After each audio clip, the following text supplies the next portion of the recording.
Well, hello and welcome, everybody. I am Gustavo Tolosa, the plant-powered pianist. That's my title. And I am just so excited. And it is such a great privilege to be able to do another webinar with Dr. McDougall, um, who is truly a legend. And it's like he says, he talks about the four men whose shoulders he stands on, and I definitely stand on his shoulders, and I quote him and every time I can, and send people to his program, because Dr. McDougall, I have to say, 10 years ago, I attended your program and you literally saved my life. So welcome, and thank you for making the time to be here. Well, it's my pleasure. I mean, I wouldn't do it except for the fact that we go back a long ways, Gustavo, and been friends a long time. So people don't realize, how much you and I have been together in terms of, the primitive communication that we started out with. And, we worked hard. And, without your help, I don't know that I'd be here today. Certainly would not have had as many followers. We did the best we could. We were way ahead of podcasts. I mean, we were doing podcasts before people even knew the word podcasts. So we were ahead of the game, but unfortunately, the game got ahead of us. So we'll catch up. We'll catch up. Yes, yes. So when I saw that you were receiving this very prestigious award by the Plantation Project, I thought, wow, who else? I mean, I couldn't think of anybody more deserving than you. And I watched it and listened to it carefully, and I wanted to interview you a little bit, ask you. Maybe we can start here with what does it mean to you to receive this award, and how was it? I have to say that back in probably 1970, by 1977, I had discovered the things that I teach now, which is the reason people are sick is because of the food. They eat like kings and queens. And the way to be healthy is you eat like the common person. You eat starches like rice and corn and beans and potatoes and so on. I thought by this stage, with my discovery, which affects, I don't know, probably 4 billion people on planet Earth now, that I would have audiences with the president, with the Surgeon General, with the American Colleges of Internal Medicine, of American College of Physicians. But you know what? They don't like me. Yeah, they pretty much, I can't say they don't like me. They don't pay any attention to me because I don't fit in with the prophets. And, but I don't have any contention with any of these people. So, it took a group of doctors, which, Mary and I had a lot to do with. Back in 2004, we were part of the founding of the American College of Lifestyle Medicine. And we had a big part to play in that.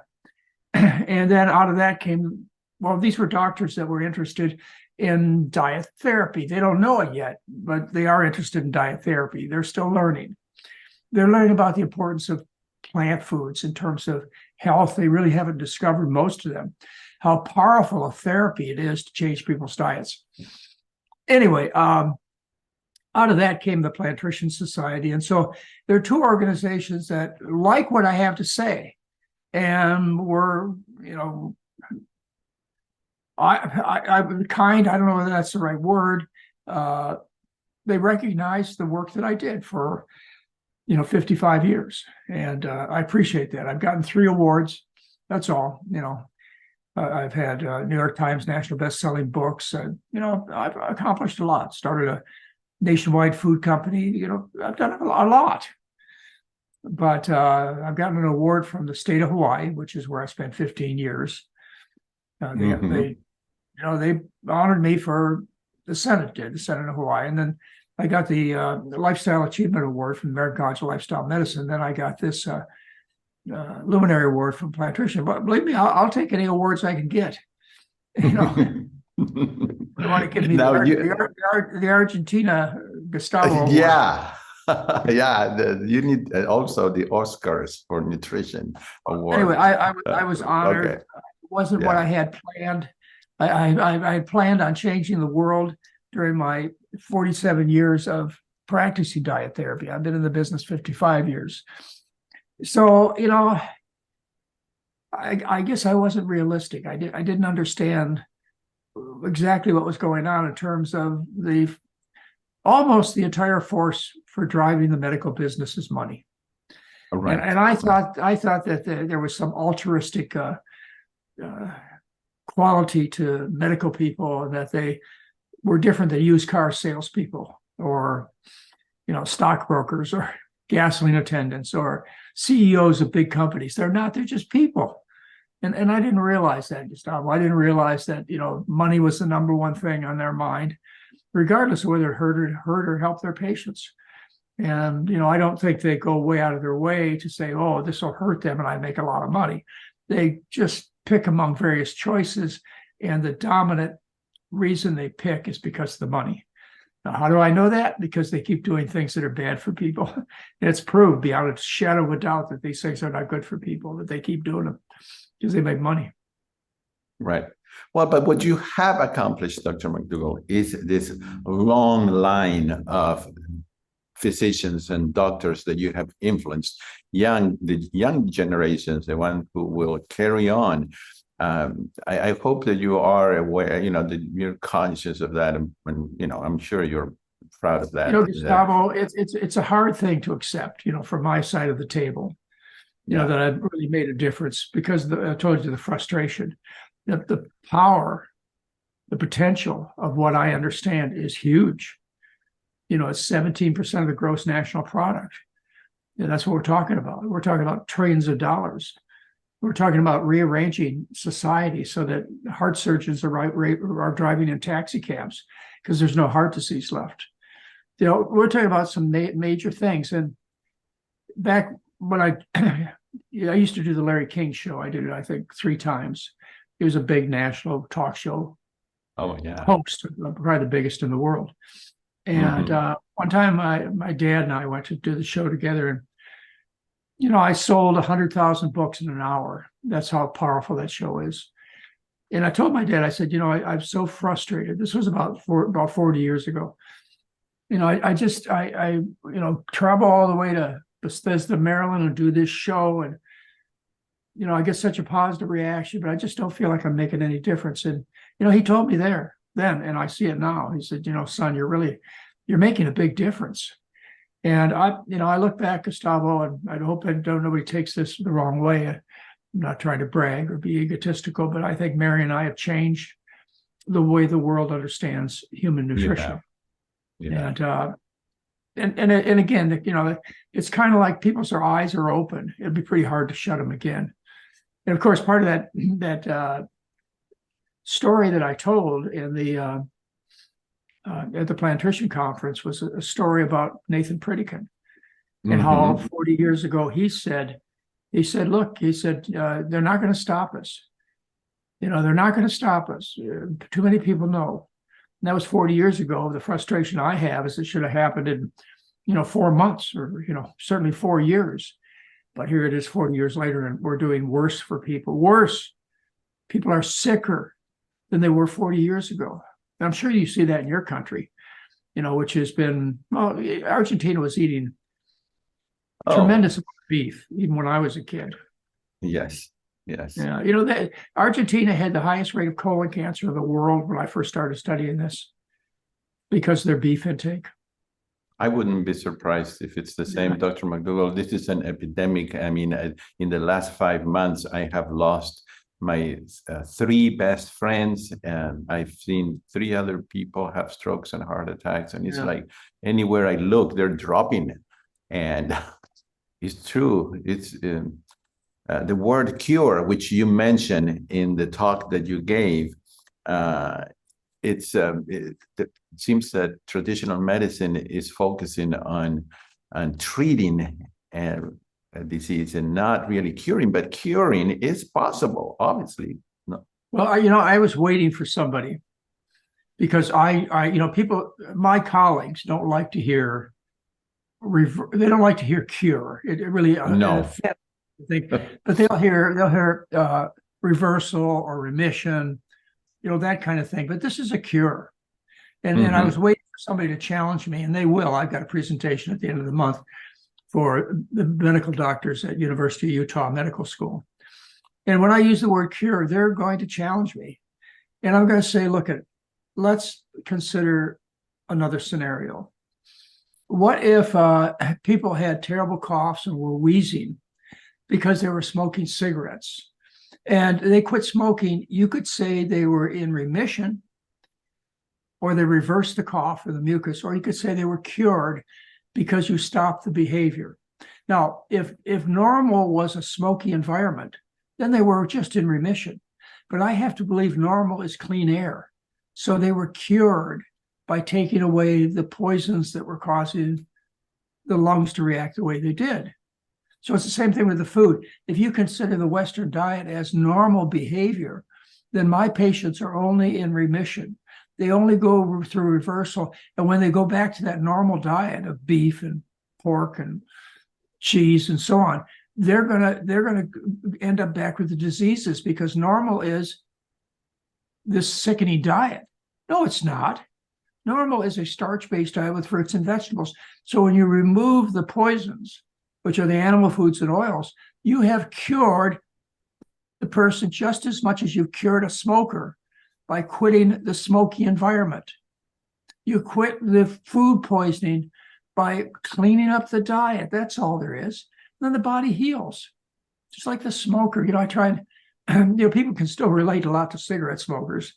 And I try and explain to them, when you're smoking cigarettes, you're coughing and wheezing and mucus is coming out of your lungs. Well, that's the body trying to heal. It's trying to defend and repair. That's what it's doing. It never stops doing that. It's just that 20 cigarettes a day is too much damage, and the healing capacity of the body is exceeded, so you end up with progressive lung disease. So if you stop the damage, then the healing can show its beautiful head. The healing is always there. Ladies and gentlemen, just stop the things that are making you sick and you'll see the health. It's inside you. It's just like, look, if you fell down on the street and you broke your arm, would you have to ask whether or not your arm would heal?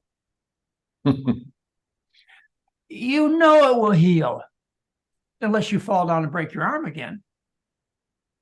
If you keep the repeated injury, you keep falling down and breaking your arm, it's never going to heal. But you know that if you're careful and you don't fall down, the arm's going to heal. It always does. It's the same thing with the food. You got diabetes and type 2 diabetes and high blood pressure and rotten arteries and even cancers.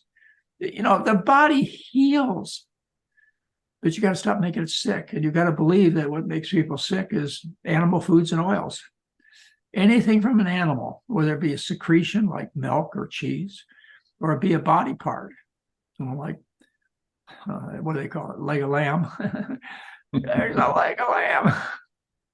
The conditioning has gotten to the point where people actually think they enjoy those foods, when they don't realize that cheese is unpalatable until you add a ton of salt to it. Then you can eat it. You can't eat boiled beef or boiled chicken unless you put barbecue sauce all over it, or steak sauce, or you don't like these foods. Stop eating them. There's a reason you don't like them. They're not part of your diet. The only reason you can get them down, the only way you can get them down is you got to put steak sauce on it, sweet and sour sauce, salt, sugar, spice, anything you do to give it some flavor. And by the way, all those ingredients are not animals. They're salt and sugar. They come from plants or the ground, like in the case of salt. Right. Well, I like it. I like when you say that the body can't keep up with the rate of damage. If you're constantly damaging the body's always trying to heal. It's just that we've got to let it. Yeah. Well, I know that. So does every other doctor, Gustavo. They just don't stop and think about it.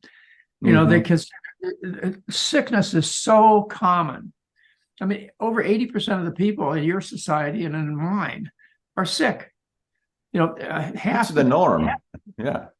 The norm. Half the people are pre-diabetic or diabetic. 80% are overweight or obese. You know, half are dead of prematurely heart attacks and strokes. You know, one in four women or 1 in 5 women gets a cancer. You know, you got a 1 in 6 or 7 chance of getting breast cancer. Good grief! You're living on you're living Russian roulette with 3 chambers full of bullets out of 6. Mm-hmm. Yeah. Yes. Well, Dr. McDougall, there are some, would you say that there are some conditions that either won't respond to dietary therapy, such as Alzheimer or Parkinson's, for example, those two that people often ask? Or how would you? Well, both of them have a dietary connection. So if you want to stop the progression, you got to stop the poisons.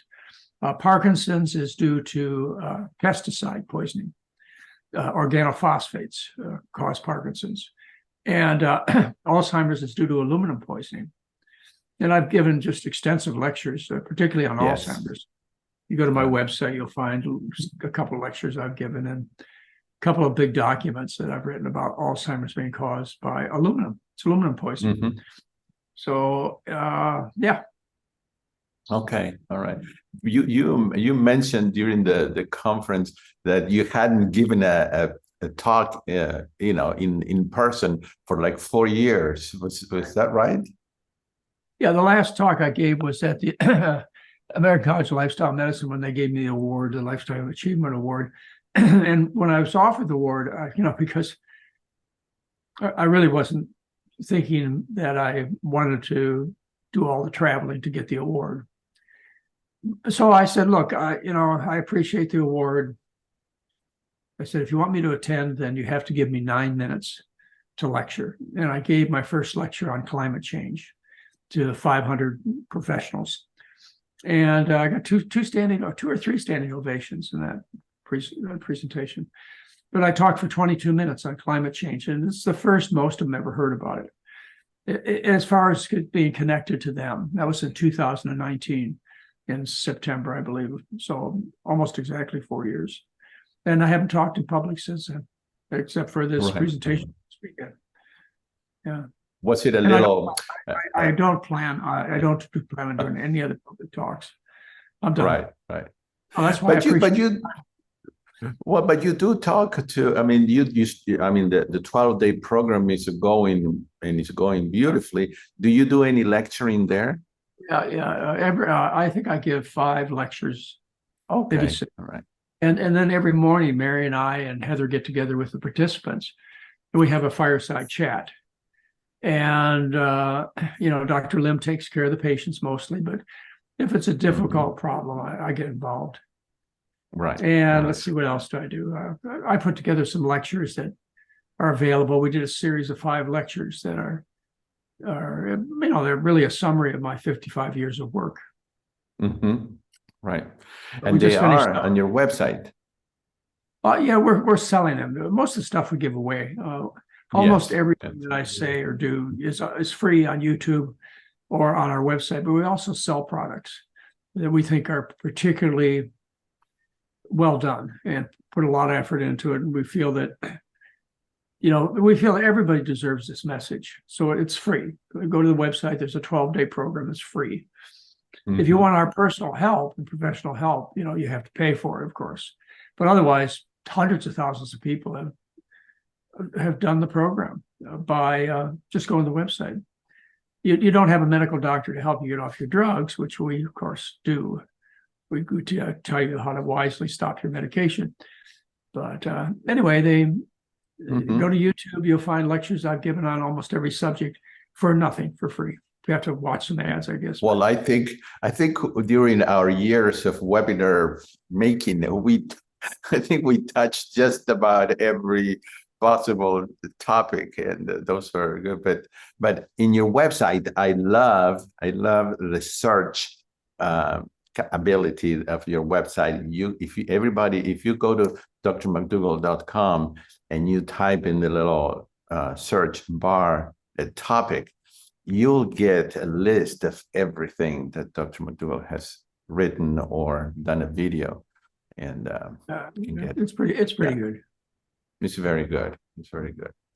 So was it did you see a lot of people at the conference that you hadn't seen in a while? There were a few there, a long time professional friends like Dean Ornish and Michael Clapper and Michael Greger were there. And then there was just a lot of people that I've either personally taken care of over the years, or they've considered themselves my patients over the years. They showed up to tell me that they got over such and such a problem. And, I never get tired of hearing that, Gustavo. People come up to me, and they have for, 47 years now, since I've been practicing diet therapy.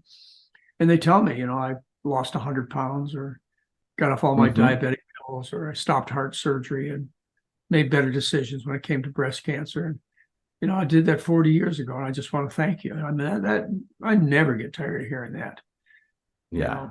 When people leave the program, they pretty much all say that they got the message. But, when somebody contacts you 20, 30, 40 years after they heard you the first time, and then gives you credit for changing their life, forever. I mean, the whole next decades, many decades, they had a chance to live at a higher level, trim, feeling good, avoiding major illnesses, not visiting doctors on a monthly basis. They can see that because they see their friends are dead or in assisted living facilities. That they realize, we all realize we're getting older. We just want to do it as gracefully as functionally. Yes. And I love, yeah. I was just going to mention, Mary's 77. I'm 76 years old. And we're doing pretty good. We're getting older. I don't do the things I used to do, but I do almost all the things I used to do. I really like what Ann Esselstyn says. She says, "I want to live long and die fast." Yeah, right, sure. It's a good saying. But what I found fascinating is when you talk about mortality in Western Europe during the war, when people were actually forced to not have any rich foods, and how the patterns of disease changed. Can you just say a little bit about that, so that our some of the best evidence that disease is curable occurred during World War I and World War II in Western Europe, when the Nazi Germans invaded Western Europe, and there was tremendous food shortages. And what went first, of course, was the animal foods, the bacon and the beef and the butter and the cheese and so on. That's what went first. And people had to eat the foods that the animals were eating, the potatoes and the soybeans and the grains and so on. So the death rate from heart disease and diabetes, and basically all other diseases, dramatically was reduced during World War I and World War II. Then the wars ended, and rich food came back, and the incidence of disease rose to its previous levels.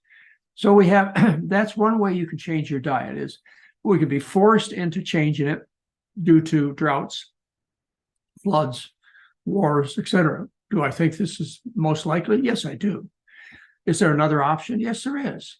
We could design the changes. We could teach people the importance of a starch-based diet, and hopefully the population would accept it, and they could live like Dr. Burkett described, which are people who, by not exactly choice, if they had rich foods, which they do now, they would eat them. But back then, their environment was such so that, you have the rural Africans living off of corn and potatoes and other root vegetables and so on.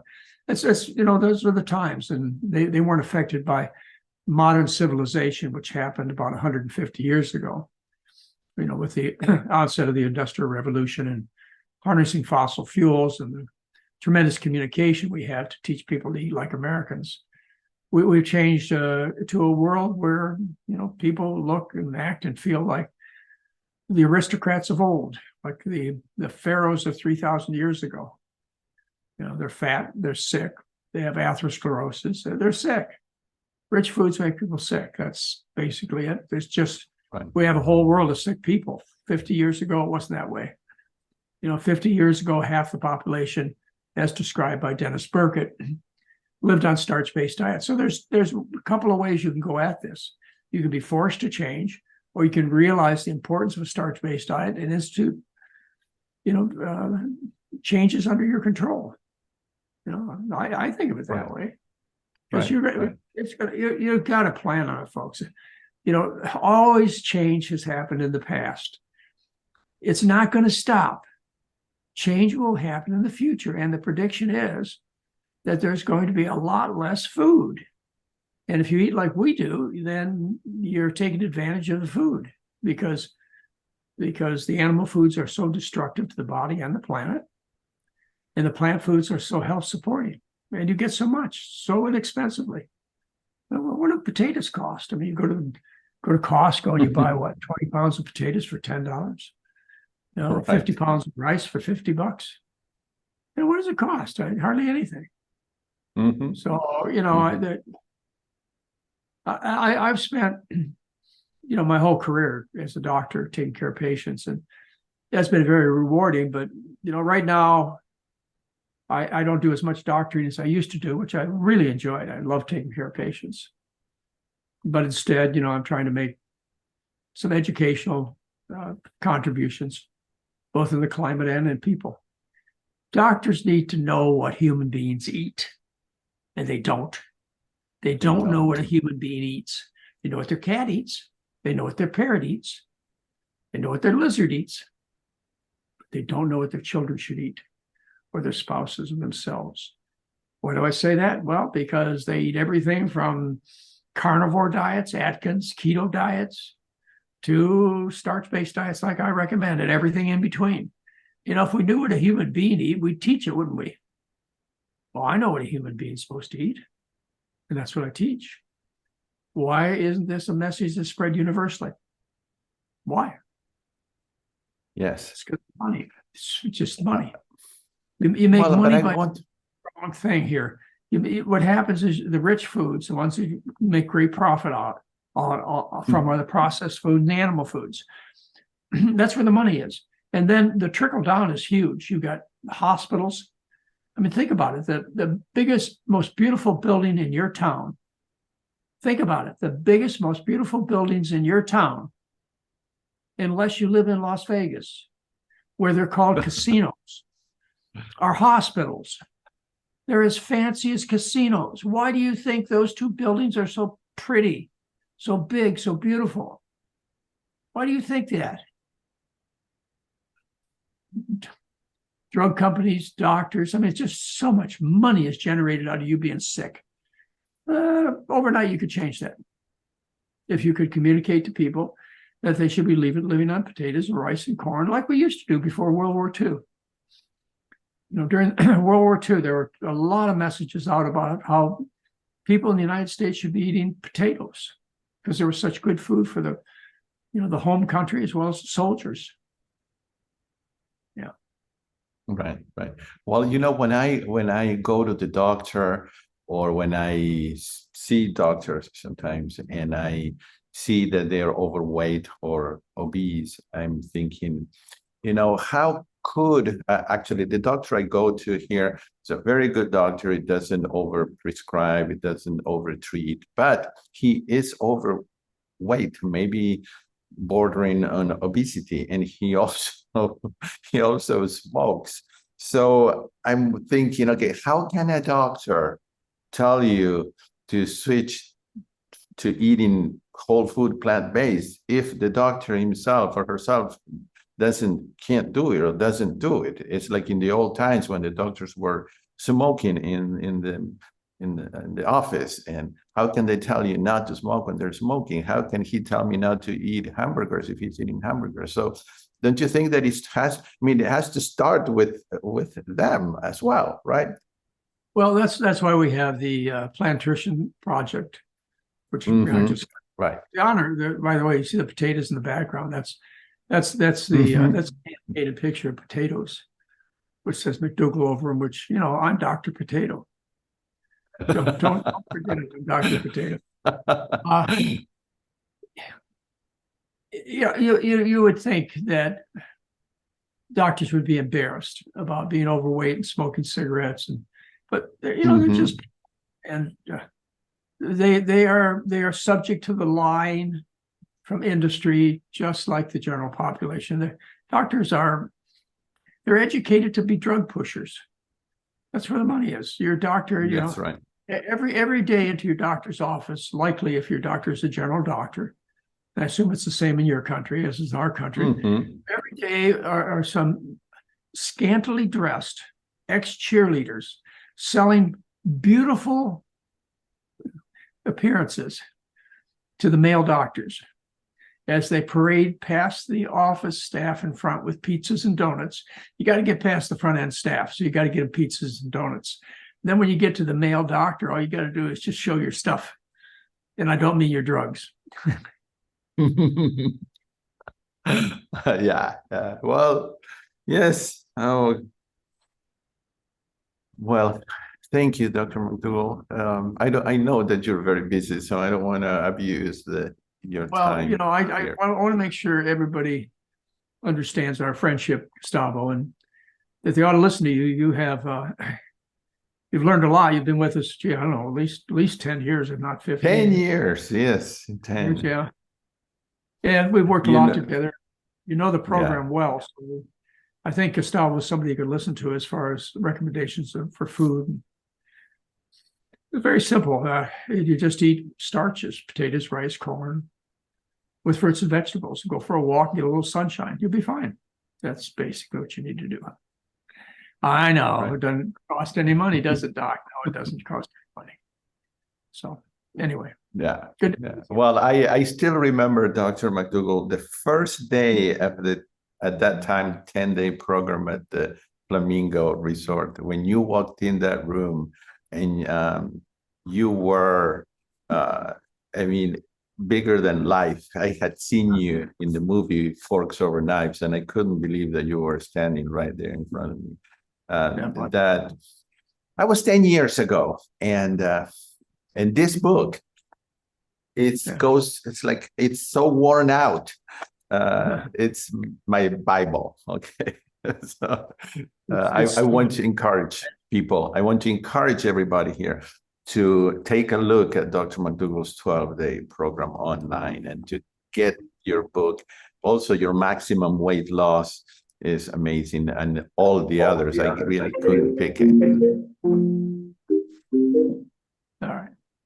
I don't know where that came from, but it's gone. It's all okay. Right. It's real life. Well, anything else that you'd like to leave us with? I just encourage you to take advantage of Gustavo and all he knows, and take advantage of what we offer free. And if you get around to really getting serious about your health, join us. It's a telemedicine program. We take care of you in Argentina or China or Russia or wherever you are around the world. We take care of you. So we have a 12-day telemedicine program, which I encourage you to join.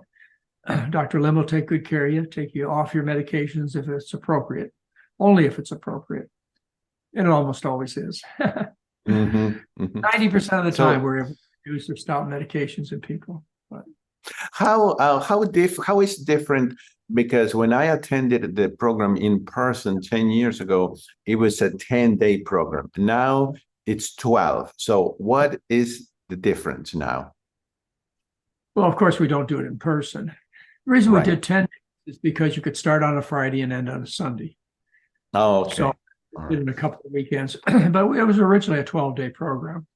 That's what it used to be at St. Helena Hospital when I ran it there for 16 years. I ran it at St. Helena Hospital. So, what's different? I'll tell you what's different is we get better results with the telemedicine program. I know you may not think so initially, but here people are in their own home cooking the food themselves. Right. We have support specialists. We have 3 people who every day, several times a day often, go into their homes by the internet and help them with dinner and lunch and breakfast and what their blood sugar is and blood pressure and how their complaints are. So they don't have to come out to California and then go home and learn how to cook, or clean out the kitchen, because they've already done that with our help during the program. And so they don't have to go through that transition. The cost of the program is about a third of what it was when people came out to see us. They cost them about, I would guess on average, about $10,000 when they used to see us. Now it's a third of that. So, it's a money savings, but everybody who goes through the program thinks it was worth every bit of time and every bit of money they spent. And that's what our goal is to make sure you get value out of what we do. Right. So, All right. Well, please give my regards to Mary, who I will. I love and adore. And she created over 4,000 because at the time nobody was doing this. She was the only one. Yeah, she's been my life partner. Like, somebody asked, Mary and I, we've been together for 52 years and had our children together and our grandchildren. We flew airplanes all over the United States and together. She's a pilot and I'm a pilot. We sailed sailboats all over the Hawaiian Islands together. We've done everything together. So it's been a wonderful partnership that I've had with her. Yeah. What a wonderful life, Dr. McDougall. Yeah, we've written books together. Everything is it's just like that. That painting says by there. It says McDougall. It doesn't say Dr. McDougall, John McDougall. It's people understand it's now a family, even a bigger family business. Heather's taken over. Our daughter, who's 50 years old. Yes, and she's doing a great job. So. Yeah. Anyway, she's doing a great job. So it's the 3 of us are. And by the way, there's one other thing I want people to know is every Sunday night at 5:00, we do a presentation that's on YouTube for an hour, 5:00 Pacific time, Sunday evenings. And you tune into McDougall channel, the YouTube channel, and there's a live presentation. You're going to ask questions. You could probably have some fun with us. The 3 of us just get together and casually talk about this, just like we are now, but even maybe more casual, more time together. So and all you have to do is go to YouTube, everybody, type Dr. McDougall and you'll get to his channel. And then on Sundays, you just wait there until it starts broadcasting. So it's easy. So, we have a long-term relationship with people. And the other thing about the 12-day program, once you're in the 12-day program, we've been seeing every 2 weeks for 3 years. So, we have long-term care, to say the least. We haven't been seeing them individually, but we've been having group meetings. And many people we see individually. If you want to be seen every week for the next 10 years, we can do that for you. So, the care is there. If you have the desire to get your health back, we'll do what's necessary to get your health back. That's our job. We do it well. So. Yeah. Well, thank you, Dr. McDougall, for this time together. It's been an immense pleasure. And we'll keep following you on your Sunday afternoons lectures. Well, thank you, Gustavo. And good luck to you folks. We've got a whole bunch of positive opportunities out there for you. Hope you take advantage of them. Bye-bye, Gustavo. Okay. Bye, Dr. McDougall. Goodbye, everyone.